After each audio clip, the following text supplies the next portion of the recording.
Jiu-Jitsu self-defense, strike number 3, number 68, Leao, the rear naked choke. Okay, so from here, Mr. Gio's up here. There are a few ways, and there are a couple of ways you can practice doing this. For starters, if your partner is tall, your training partner is taller than you, and they sit higher than you, well, right now, you just want to practice it and get comfortable with getting your arm in the right place. So, let's just switch to the front. So, if your partner is taller than you, for practice, you can go to your knees. You see how tall this put me over Mr. Gio. I'm going to slide up tight and put my knees right beside his hip.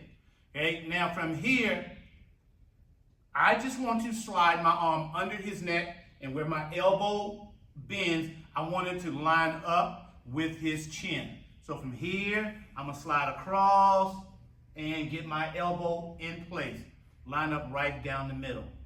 From here, you can see with my patch on my sleeve, I want to grab my patch, cover it up. I want to fold my hand up and put the back of my hand on the lowest part of his neck, push it in tight like I'm tying up some shoestrings or so, and put my head down so that his hand is inside, my arm is inside here, and it's hard for him to grab my hand and pull out. From here, I'm just going to squeeze and pull my shoulders back, just like so. Again, I'm going to slide my arm across his neck, all the way around. Right now, I'm doing basic stuff.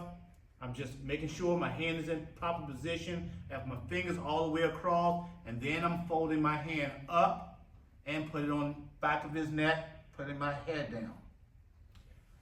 Now from there, as you practice it, you don't want to do all this folding, because once you get here and you do this right here, that person grabs your arm, okay? And if they know what they're doing, they can hyperextend your elbow, okay? So you want to come here, one, and slide off the back of the shoulder, across your wrist like a snake.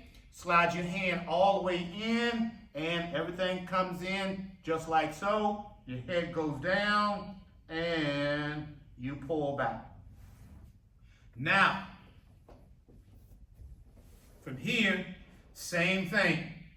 You're going to follow the same method from here with your double unders. I'm sliding, one. Now, Mr. Gio and I are about the same height. So from here, I will have to do a lot to get my arm across, and you see how my elbow is not lined up. So from here, as I'm coming across, I'm gonna pull him back and then get my arm across, come up, slide over his shoulder, over my wrist, and slither right behind his neck, getting my hands together, and squeeze. Okay, one more time. From my double under, I'm gonna pull him back to make it very easy. Now I'm gonna slide over his shoulder, under his chin, get my elbow all lined up with his chin, slide my hand out, go over his shoulder, over my own wrist, and slide my hand right back in like a snake crawling up under a log, and pull back. Okay, now, turn aside just a little bit.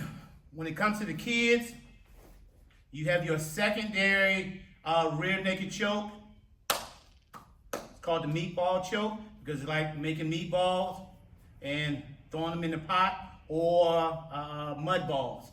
Hey, from here, I pull him back. I come from here, I pull him back.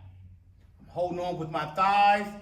I slide my arm across, and he might have big shoulders, real strong, and I can't get my arm all the way across. So you make that meatball, and you pull it all the way back to your ear, put your head down, and you stretch them out, just like so, the meatball choke, okay?